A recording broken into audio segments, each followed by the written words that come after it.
Boa noite a todos, boa noite a todos presentes aqui na Escola Tiara, boa noite a todos que estão no online. Hoje vamos ter 3 apresentações. Hoje seria o último dia das apresentações do TCC, mas devido a 3 alunos que problema de saúde, eles não conseguiram apresentar, então nós vamos remarcar uma data para as 3 últimas apresentações. Essa data ainda não está definida, porque acabou que juntou com a biografia, que vai ser no salão de euritmia a partir da semana que vem. Mas vamos tentar encaixar e vamos avisar essa data com antecedência para toda a comunidade, para todos os amigos, para finalizar as apresentações desses últimos 3 alunos. Então, hoje nós vamos ter 3 apresentações. João Guilherme, Helena e Mariana. Eu acho que Mariana e Helena, né? Mariana primeiro, Helena depois. Eu gostaria de agradecer a todos os alunos nessa força. Eu acho que eu falo isso todo dia, mas me emociona ver o trabalho de todos os alunos. Cada dia que eu venho para os TCC, estou junto com esses jovens, né? Me emociona muito ver o crescimento deles e a força para concluir esse trabalho nesse momento que, assim, tão interessante da vida deles, né, e do mundo. Mas eu queria agradecer de coração a esses alunos fortes, maravilhosos, que estão fazendo um trabalho lindo, cada dia é uma surpresa. Então, hoje, vamos iniciar sempre com um poema, mas antes eu gostaria de pedir que desliguem o celular. O pessoal de casa que quiser fazer pergunta ou observação em relação ao som, por favor, fazer no chat. E o pessoal aqui, por favor, desligar o celular para me evitar de atrapalhar. Temos um lindo poema que a nossa querida Helena vai falar. E é isso, pessoal, uma ótima apresentação a todos. Uma ótima... É isso aí, tá bom? Vamos lá, então.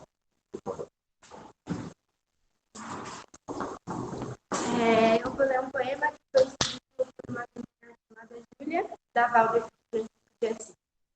Foi apresentado para a gente no Arte 10, antes da pandemia. Ser jovem é viver intensamente, como se o amanhã não existisse, e fazendo cada segundo valer a pena. É não se conformar com limites e tradições. É lutar para quebrar barreiras e obstáculos. É a todo instante tentar conquistar a liberdade para alcançar voos mais altos a qualquer hora e para onde quiser. É correr contra o vento usando uma roupa leve para sentir o abraço suave do vento e o canto da liberdade sem se importar com a hora de voltar. É ter sonhos e decepções, alguns amores e desilusões. É sorrir e chorar, perder e ganhar, é amar, sofrer e lutar. E acima de tudo, ser jovem é o começo da jornada de conhecer o mundo e conhecer a si mesmo, sabendo que amanhã será um novo dia de luz, sol e vida. Uma boa noite e uma boa apresentação a todos.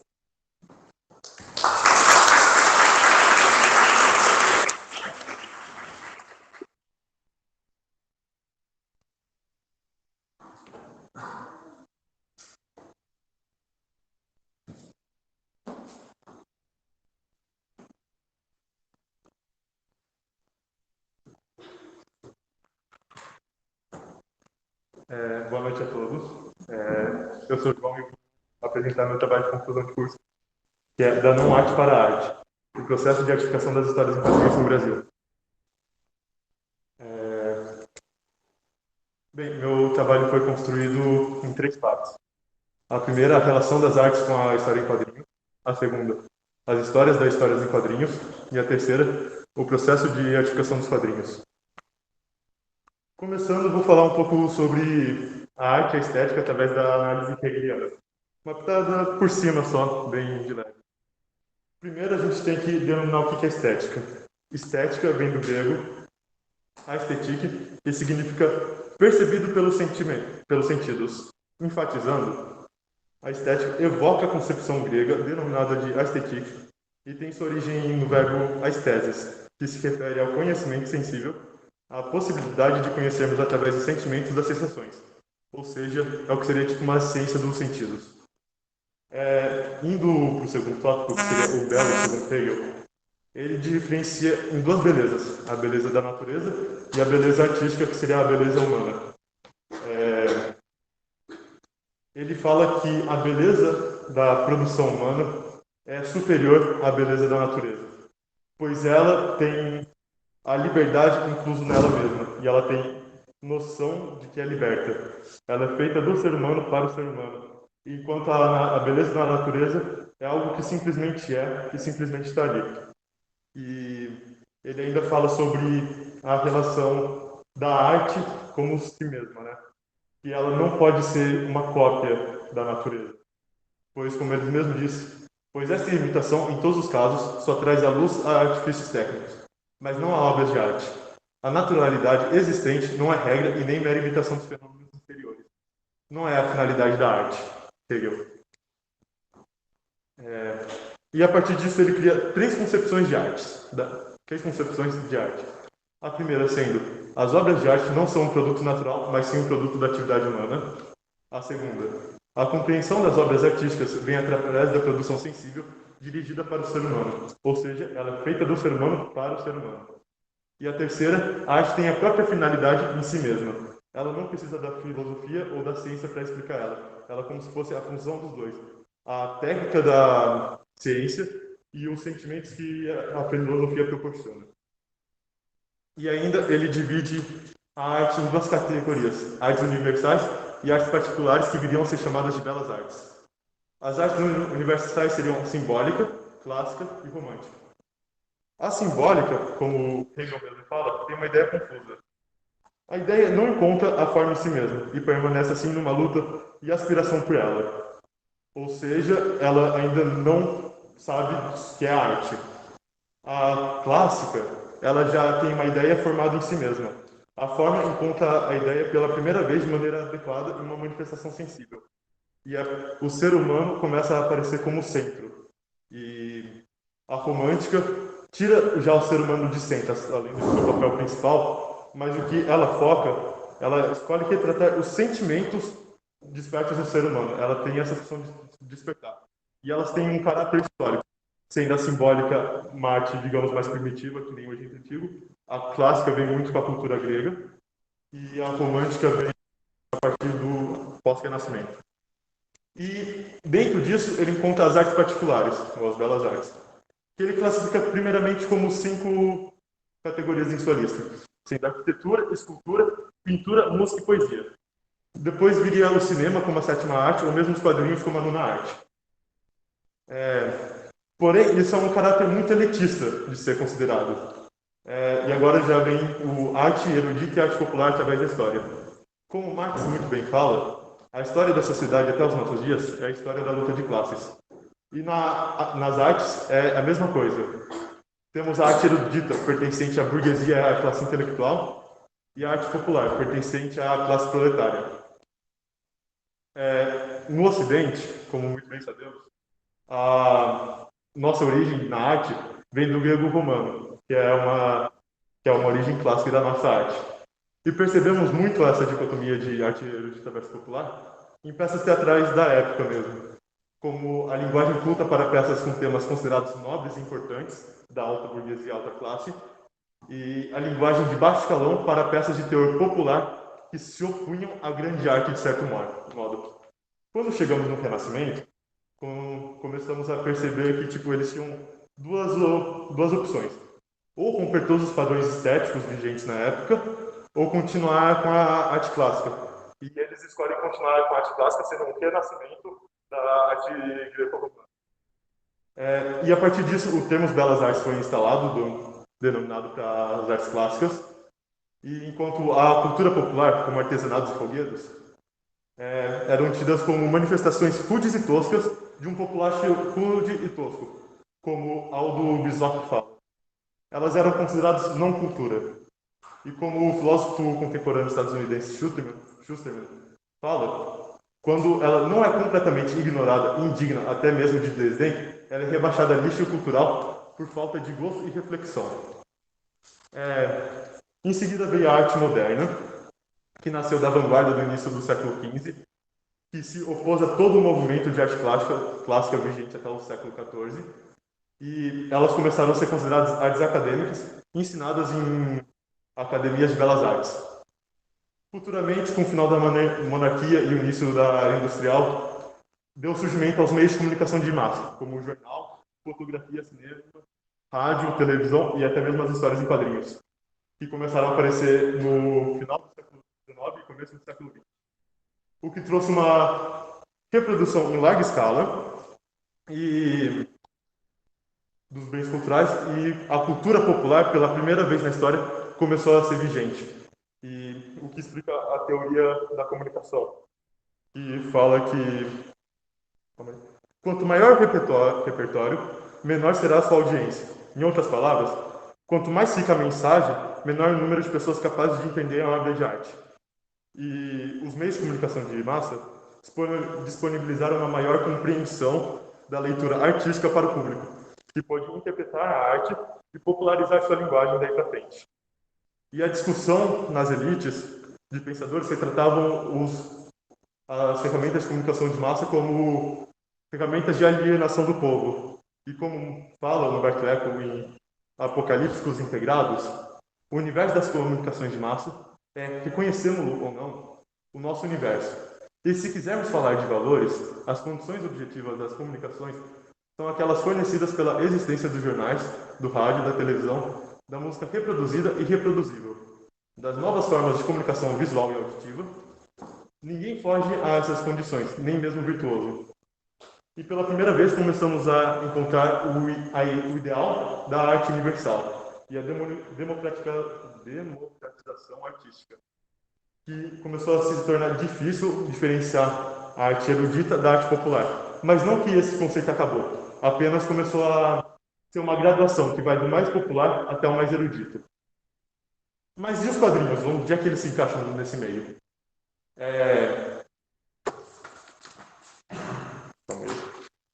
Como John Dewey fala, a arte parte da vida cotidiana e faz o humano comum buscar felicidade nas belas artes.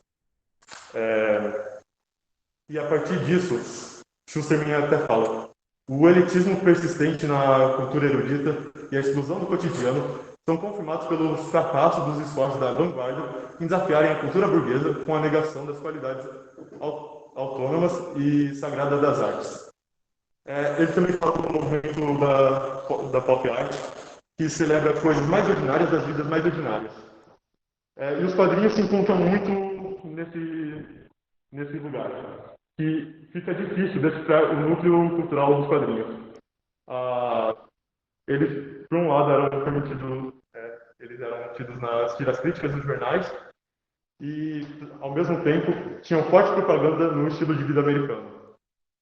E o posicionamento sociocultural dele era oscilante. Ao mesmo tempo que tinha novelas gráficas, que são as graphic novels, assim, que tem as questões financeiras, também começou a ceder espaço às belas artes, o realismo ou o hiperrealismo, e ela se encontrava entre a cultura de elite e a cultura popular, e começou a ganhar a denominação de nona arte. Mas, para entendermos de onde surgiram os quadrinhos de fato, precisamos encontrar as definições deles. Will Eisner, um quadrinista norte-americano, ele resume os quadrinhos à arte sequencial. Scott McCloud, um outro quadrinista estadunidense, ele acha muito vaga, porque uma animação também é uma arte sequencial. Então ele define como imagens pictóricas e outras justapostas em sequência deliberada, destinada a transmitir informações e ou a produzir uma resposta no espectador. Um minuto.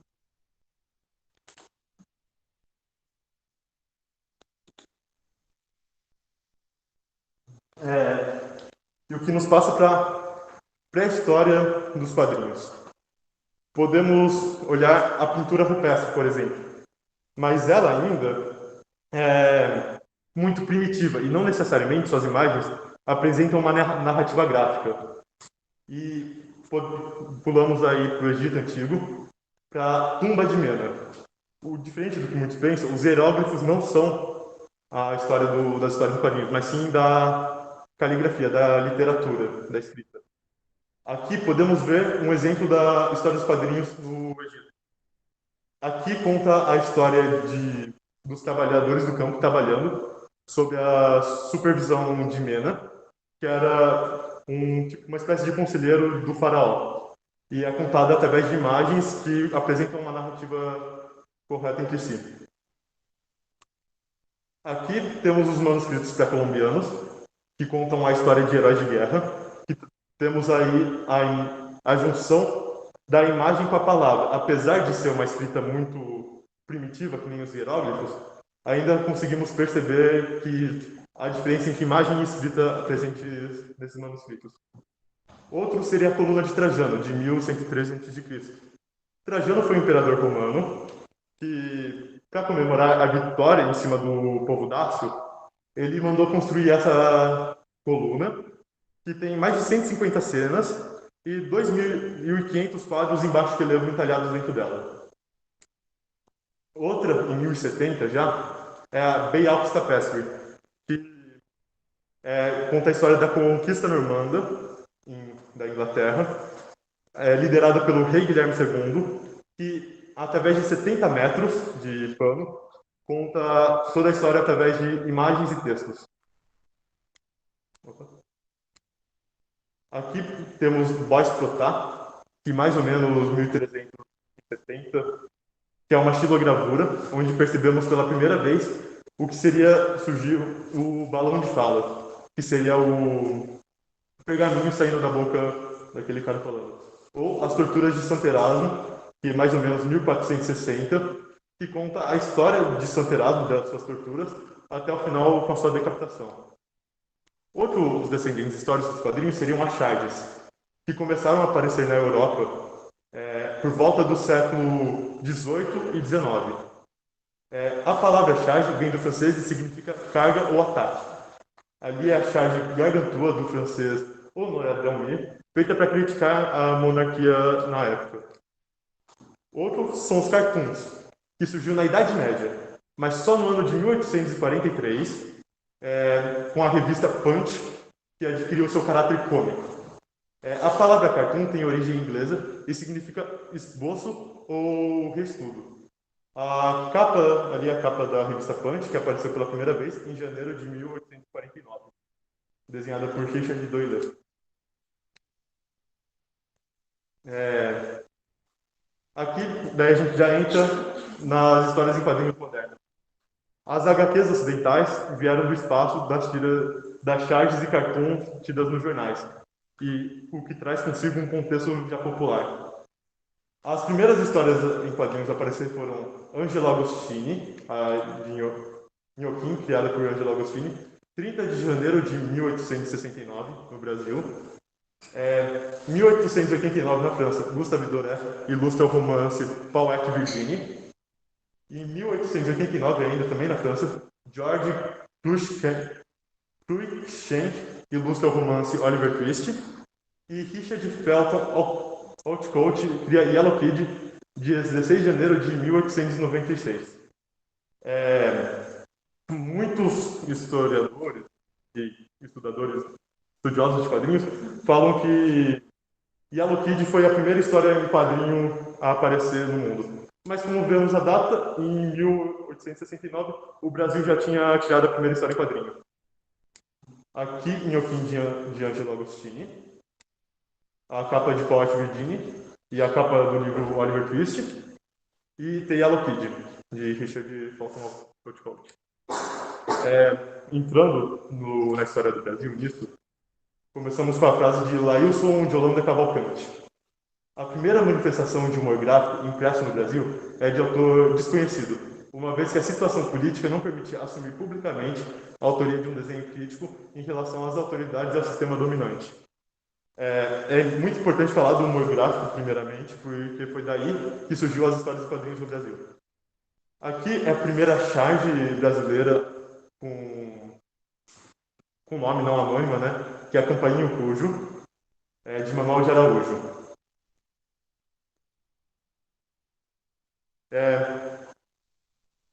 Um minuto. Daí, falando de algumas revistas que surgiram no período de 1800 e tanto, temos a Lanterna Mágica, Marmota Fluminense, Semana Ilustrada, Brasil Ilustrado e Mequetrefe, entre várias outras. Todas elas revistas de humor gráfico. Mas foi a partir de Vida Fluminense, criada por Ângelo Agostini, que Nhoquim e as Aventuras de Zé Caipora finalmente vieram à tona. Sobre Zé Caipora, o Cardoso fala: ela pode ser considerada a primeira história em quadrinhos do gênero de aventura produzida no Brasil. Aqui é a revista Tico Tico, criada em 1905, que foi até 1962. Nela podemos começar a perceber a forte influência de personagens americanos e personagens brasileiros, todos destinados ao público infantil. Entre os personagens americanos temos Mickey Mouse, Popeye e Gato Félix. E nos personagens brasileiros podemos perceber a presença de Zé Macaco e Faustina e Bolinha e Bolonha, entre vários outros. A Gazetinha Infantil também é essencial para a história do quadrinho no Brasil. E os títulos mais importantes dela eram Little Nemo em Slumberland, O Fantasma e Barney Baxter. Em 1934, Adolfo Eisen tinha acabado de voltar dos Estados Unidos e viu toda como era feita a produção de quadrinhos norte-americanos, com cores e num formato tabloide, que seria um formato padrão estadunidense. Primeiramente, ele foi até a Nação, que concordou em publicar o suplemento infantil, que viraria o suplemento juvenil. E a partir da 15ª edição, ele começou a ser independente. O suplemento juvenil ficou tão famoso que um título derivado para o público infantil surgiu, que seria o Mirim. Em 1939, nasce a revista Gibi para competir com a revista Mirim. A Gibi veio de um título derivado do Globo Juvenil, pertencente à editora Globo. O Gibi, todo mundo já ouviu essa palavra, porque ele ficou tão popular, tão famoso, que todas as histórias em quadrinhos no Brasil começaram a ser denominadas de Gibi ou Gibizinho. Falando um pouco sobre as editoras, o suplemento juvenil faliu e Adolfo Eisen resolveu criar a própria editora a partir daí, que seria a editora Ebal. Com ela, os títulos que ela publicava eram Edição Maravilhosa, títulos que traduzia a literatura, por exemplo, Machado de Assis, para a linguagem dos quadrinhos. Grandes figuras em quadrinhos que pegavam personagens brasileiros muito importantes, como Pedro Álvares Cabral, por exemplo, também transformavam histórias em quadrinhos. Série Sagrada, que foi uma série de quadrinhos religiosos que Adolfo Eisen fez para ganhar o que seria um aval da igreja nos quadrinhos, porque a igreja, como todo mundo, rejeitava os quadrinhos, e ali foi um jeito de fazer um diálogo entre si. A história do Brasil em quadrinhos, que é bem dedutivo já, e a Casa Grande e Senzala em quadrinhos, que também é autoexplicativo. Pulando para a Rio Gráfica Editora, que depois viraria a Editora Globo, os principais da Rio Gráfica Editora são os personagens da King Creators Syndicate, Falsete, personagens pseudo-nacionais, não nacionalistas, eu esqueci de trocar. Que seria como o Recruta Zero, que é um personagem norte-americano, porém ele foi trazido para o Brasil e começou a ser desenhado e escrito, roteirizado por quadrinistas brasileiros. E os títulos realmente nacionais seria Jerônimo e 22-2000, Cidade Alerta, que são programas de rádio e de TV transcritos para a linguagem dos quadrinhos. A editora Globo contava com os títulos do Maurício de Souza a partir de 1986 até 2007, e depois começou a publicar títulos como Sandman e V de Vingança. A editora Abril tinha todos os títulos da Disney, da Turma da Mônica, de 1973 até 86. A Crass foi um projeto também de tiras que juntava quadrinistas brasileiros. Projeto Tiras também, e começou a participar da Marvel DC de 1979 e 1984. Ali é a Editora Cruzeiro, que eu não encontrei o logo da Editora Cruzeiro e eu coloquei essa imagem meramente ilustrativa para ilustrar o logo da Editora Cruzeiro, que contava com o título Luluzinha, Bolinha, Zé Colmeia, Manda-Chuva e Turma do Pererê. Como diz Valdomiro Bargueiro, é importante ressaltar que o predomínio de produtos oriundos da indústria dos quadrinhos norte-americana acabou se constituindo de várias formas em grande obstáculo para a subsistência tanto da arte como dos próprios autores de quadrinhos no Brasil. Aqui são títulos que todo mundo acho que conhece, que é o Tio Patinhas, Capitão América, O Fantasma, Tarzan, Popeye e o Gato Félix. Esses títulos, entre muitos outros, vieram muito parte da infância brasileira e ainda fazem. Peraí. Esqueci de falar da Panini Comics, que hoje em dia ela meio que tem um monopólio da indústria de quadrinhos no Brasil, que vem com os títulos da DC Comics, da Marvel Comics, do Maurício de Souza e Produções Artísticas, e Planet Mangá, que basicamente são os mangás no Brasil, que são da Panini também. Daí, voltando para cá. Por volta de 57, 58, começou a surgir boatos de que, e um projeto de lei, ele surgiu mesmo, que obrigaria editoras brasileiras a dedicar 50% de toda a sua produção a quadrinhos 100% nacionais. E foi aí que surgiu a Turma do Pererê, por exemplo. Mas a lei nunca chegou a vigente por causa da ditadura militar implantada em 64, porque eles achavam mais fácil trazer títulos norte-americanos que já vinham com a censura pré-instalada, que eu vou explicar sobre essa censura daqui a pouco. Ali são títulos como Guarani, Qual é?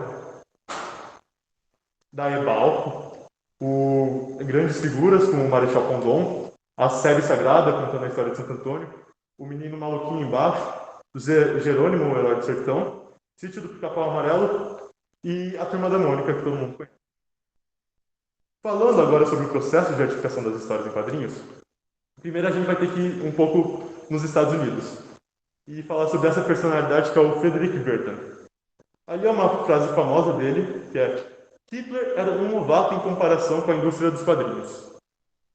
Frederick Burton foi um psiquiatra alemão naturalizado nos Estados Unidos a partir de 1920 e por volta de 48, 47, pós-Segunda Guerra, ele começou a perceber sobre que a delinquência juvenil e a delinquência infantil estavam aumentando.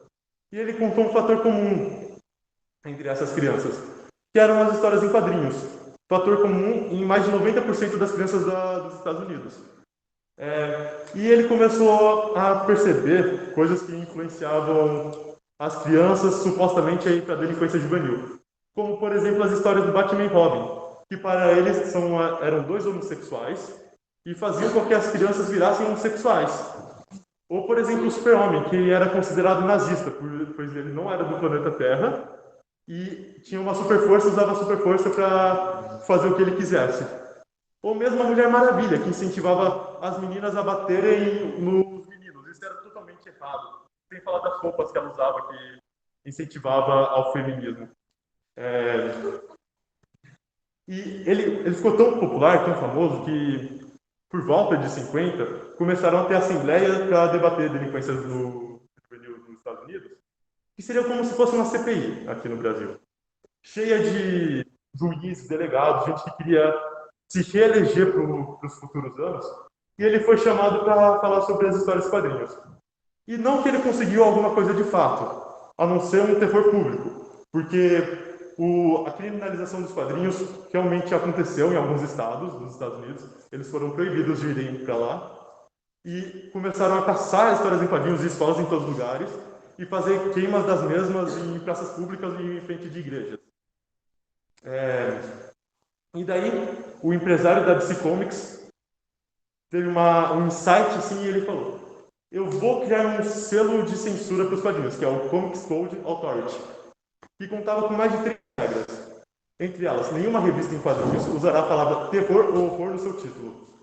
E isso acabou com todas as histórias em quadrinhos que falavam de horror, que tinha uma série publicada chamada Horror. E isso fez com que ela acabasse, realmente falisse, nunca mais ouvisse falar dela. Outra regra: policiais, juízes, oficiais do governo e instituições respeitadas nunca serão apresentadas de tal modo a criar desrespeito pela autoridade estabelecida, e todos os personagens serão retratados em trajes razoavelmente aceitáveis para a sociedade. Isso inclui muito a questão da Mulher Maravilha. No Brasil, o que retrata muito o que estava acontecendo aqui é esse trecho tirado do jornal O Jornal, no título como Irene Leme, uma leitora, pergunta: tenho lido muitos artigos sobre as histórias em quadrinhos para crianças. Confusa. Alguns afirmam que são perniciosas, outros consideram que são muito úteis, e ainda outros acham que não há remédio se não aceitá-las passivamente. Qual sua opinião? E os redatores responderam: leia as que encontrar em casa, discuta com os filhos, ria com ele nas histórias engraçadas, ajude-os a entender porque não se interessa por certas historietas. Mas em 1948, como o Júnior fala, aconteceu a primeira grande mobilização de combate nas histórias em quadrinhos no Brasil, pois elas eram consideradas deseducativas, desmoralizantes, levavam à criminalização da criança e faziam a americanização das histórias da infância brasileira. Orlando Dantas foi o líder dessa primeira grande mobilização, e com o seu jornal o Diário de Notícias. Em 1948 até 1949, foram publicadas mais de 300 matérias, criticando e atacando as histórias de quadrinhos, somente do Diário de Notícias. Isso fez com que a ABE, Associação Brasileira da Educação, concordasse com Dantas e deixava mais viável o discurso sobre a delinquência juvenil que o discurso antiquadrinístico apontava. A Revista Brasileira de Estudos Pedagógicos, da INEP, também condenou as histórias em quadrinhos e o impacto negativo que a mesma causava na educação dos jovens, fazendo com que o empenho de produção destes caísse e julgando os quadrinhos como um domínio cultural que encorajava a preguiça mental e a violência. E isso teve um pouco a influência de Frederic Berton, que alguns de seus livros e matérias foram traduzidas e publicadas no Brasil. Mas não só graças a Frederic Berton. Orlando Dantas também foi muito responsável por causa disso. A revista Shield Study Association of America, a CSA, compartilha um artigo falando do mínimo impacto das histórias em quadrinhos na criminalidade e a importância para o desenvolvimento infantil, refutando todos os argumentos contra, falando que não tem evidência científica nenhuma. E os quadrinhos, na época, podiam ser considerados tanto a serviço de Deus quanto do diabo. E Gilberto Freire fala: é o que devem fazer hoje os bons educadores, artistas, intelectuais e jornalistas. Dominar a nova técnica de educação e recriação do menino e do adolescente, que é a história em quadrinho. Em vez de deixarem envolver pelo horror furioso a história em quadrinho, devem servir-se dessa técnica, melhorando-lhe a subsistência e purificando-lhe o conteúdo de excesso de sensacionalismo, de vulgaridade e de mau gosto. Nada de polícia nem de censura prévia à literatura para a solução de um problema que não se resolve nem com polícia e nem com censura. Queiroz, no Diário de Notícias, também publica sobre: hoje, por desgraça, juntou-se à literatura traduzida a repelente safra dos chamados livros de quadrinhos. Historietas arrumadas com desenho em sequência cinematográfica é um gênero miserável e bastardo, que nem chega a ser literatura, e muito menos será qualquer coisa no domínio da arte, da gravura, e cuja miséria intrínseca na imaginação, na concepção e na realização é a qualidade dominante. E o que nos leva à primeira exposição internacional de histórias e quadrinhos, que aconteceu em 18 de junho de 1951, no Centro Cultural e Progresso, em São Paulo. Ela foi muito importante, pois foi a partir daí que começaram a ter novos olhos às histórias em quadrinhos e trazer à tona o seu processo de artificação. Ela contava com 10 cartazes para debater sobre as histórias em quadrinhos, entre eles evolução, repercussão e importância, histórias em quadrinhos no mundo e plágio. E o plágio foi o que mais me chamou a atenção, porque mesmo as histórias em quadrinhos brasileiras eram plágio das histórias em quadrinhos americanas, com o mesmo formato e sempre destinado ao mesmo público. Como já disse, trouxe a importância e conhecimento nos quadrinhos e deixou de ser considerado lixo cultural e começou a ser considerado uma arte em ascensão. Mas mesmo assim, até hoje nunca conseguiu se diferenciar da questão da educação infanto-juvenil. Em 1970, seu processo de artificação continua e começaram a ter discussões em histórias de quadrinhos nas universidades, mostrando que o país finalmente começou a olhar para essa questão. Mas mesmo assim, nunca fez com que tivesse uma falta de experimentação estética e a busca de um novo público. Que até hoje conseguimos perceber isso, pois quando se fala em quadrinho, percebemos que quase todo mundo associa diretamente à Turma da Mônica. E nos dias atuais, o processo de artificação percorre por bons caminhos, por exemplo, olhando livros do Marcelo de Salé, que realmente rompe essa barreira que estava existindo, construindo histórias importantíssimas que falam sobre a história brasileira, sobre a cultura da escravização, da escravidão e do racismo, vigentes com uma estética totalmente diferente e destinada a um público diferente. Para terminar, minha conclusão, pelo fato de ter nascido através de tiras de jornais e possuindo um forte caráter de comercialização destinado ao público infanto-juvenil, as HQs tiveram um processo de artificação complicado e polêmico, que podemos observar seus vestígios até os dias de hoje. Obrigado.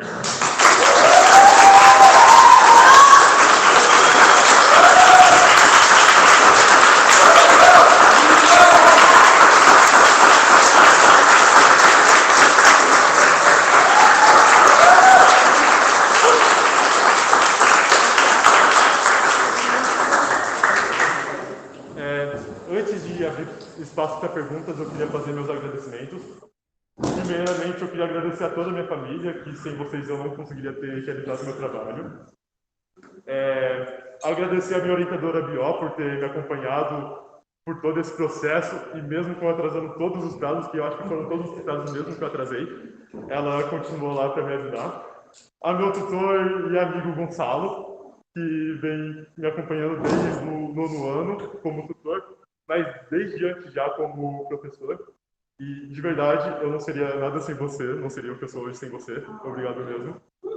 E a toda a minha sala que conhece bem o processo do TCC e que todo mundo estava caminhando junto na mesma história de não quero fazer o TCC, estou cansado, não aguento mais isso. E todo mundo caminhou junto e se ajudando, e sem vocês também não estaria aqui. Um agradecimento especial ao Kenato, que foi meu orientador da parte prática, que eu não finalizei, que eu estava fazendo uma história de quadrinho que explicava física, que era para ser passada para o ensino médio, mas eu não consegui dar continuidade no processo. E ao meu orientador externo, que também não pôde vir, que é o Crisulo, que é um quadrinista brasileiro, que me orientou com alguns artigos e algumas conversas que a gente pôde ter. Muito obrigado a todos vocês.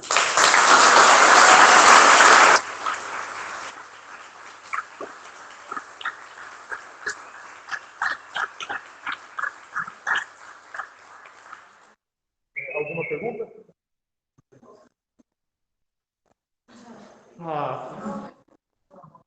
Eu amo vocês, eu me sem perguntas?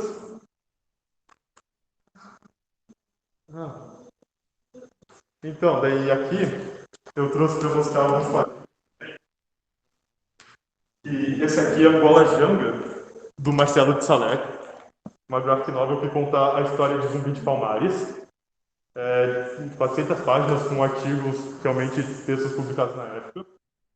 Aqui Kumbi também, de Marcelo de Salé, que conta a história também de escravos, são contos de escravos. Maus, que conta a história do Holocausto. Ele ganhou o prêmio Putzler de jornalismo, que é a biografia de um judeu que viveu no Holocausto, e o filho dele faz a biografia. é interessante porque aqui os nazistas são retratados como gatos e os judeus retratados como ratos. E também trouxe o Etrigan para mostrar sobre os heróis nos anos 60, 70. Aqui foi desenhado pelo Jack Kirby, que foi meu biografado. E V de Vingança, que é uma história perfeita que também fala sobre o fascismo e como ele seria vigente é uma visão de como o fascismo seria se acontecesse na Inglaterra. E muito obrigado a todos por terem ouvido. Perguntas agora. Você já criou personagens e eles têm um objetivo mais lúdico, político? Então, eu já criei personagem.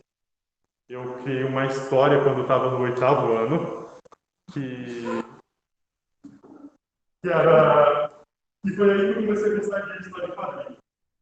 E daí eu desenhei a história inteira em 90 páginas. E foi um trabalho basicamente da minha vida, do meu ensino médio inteiro. Eu não gosto muito dele hoje em dia, eu acho um projeto muito infantil e juvenil. Mas ele foi muito importante porque ele que me deu a luz a participar de todas as minhas vivências com histórias em quadrinhos.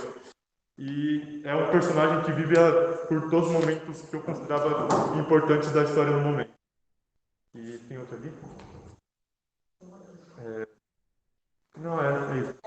Bruna. Meu quadrinho preferido? Eu gosto muito de Bumbi.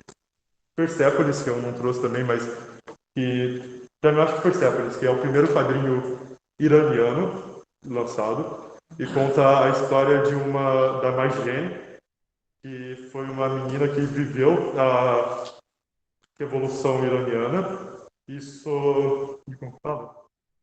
Que sofreu um golpe, virou uma ditadura teocrática a partir do Islã, e conta a vida dela do antes e do depois, o contato dela com Deus e a vivência dela na Europa e como foi difícil a volta dela para o Irã, que me emociona muito. Thiago?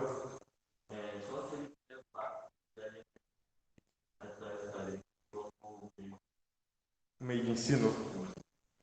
Então, meu TCC, primeiramente, seria sobre isso, mas eu reconheci que eu estava só seguindo o mesmo processo que todo mundo seguiu, que é não considerar ele como arte, mas sim como uma ferramenta de ensino. Então, eu resolvi dar um passo para trás, para poder depois dar um passo para frente. O primeiro passo, eu acho que é reconhecer histórias nacionais, por exemplo, como Marcelo de Salete, e levar textos e imagens para discussões em sala de aula. Propor como, apesar dele não ser literatura, porque quadrinho não é literatura, quadrinho é história em quadrinho, propor como leituras nos livros pedidos nas escolas. Eu acho que assim traz muita luz a artifícios técnicos que eles podem ter, que ajudariam muito pessoas que nem me ajudou, que têm dificuldade de atenção ou mesmo dislexia. João, você vai seguir com essa carreira? Então, é delicado, porque eu tenho duas paixões na minha vida, que é física e história em quadrinho. E no momento eu penso mais em seguir a carreira da física, mas sempre continuando com as histórias em quadrinhos. Entendeu? João, você falou aqui do tema, né? Dentro do seu próprio tema, né? Da parte dos quadrinhos como ferramenta de educação, que era a primeira proposta sua, e depois você passou para essa da arte, né? Em que momento do seu estudo, assim, do seu trabalho, você teve essa percepção de que uma coisa trabalhava e resolveu? Foi quando eu comecei a ler sobre a editora Ebal. E ela fazia todos os seus títulos baseados na aceitação das pessoas. Foram dois momentos. Esse foi o primeiro que eu comecei a me questionar. Que todos os títulos eram produzidos só para as escolas, para os quadrinhos serem reconhecidos. E eu, primeiramente, achei muito maneiro. Depois eu comecei a ler textos sobre artificação na ditadura militar e tudo mais. Que eu tinha uma ideia de que os quadrinhos não eram aceitos nas escolas por causa das universidades. Mas depois eu comecei a pesquisar, vi que não era verdade. E comecei a entender que eles não são aceitos nas escolas porque todo mundo falava que eles tinham que ser aceitos nas escolas. E tudo que eles faziam era encontrar erros do porquê eles não podiam ser passados nas escolas. Diferente dos livros, por exemplo, que nunca aconteceu isso. Eles simplesmente foram começados a ser usados. e não tinha uma crítica fortemente em cima deles. E foi aí que eu percebi que eu estava seguindo em cima do mesmo percurso que a maioria dos quadrinistas no mundo brasileiros percorreram. Mais alguma coisa? Muito obrigado, gente, por ter ouvido.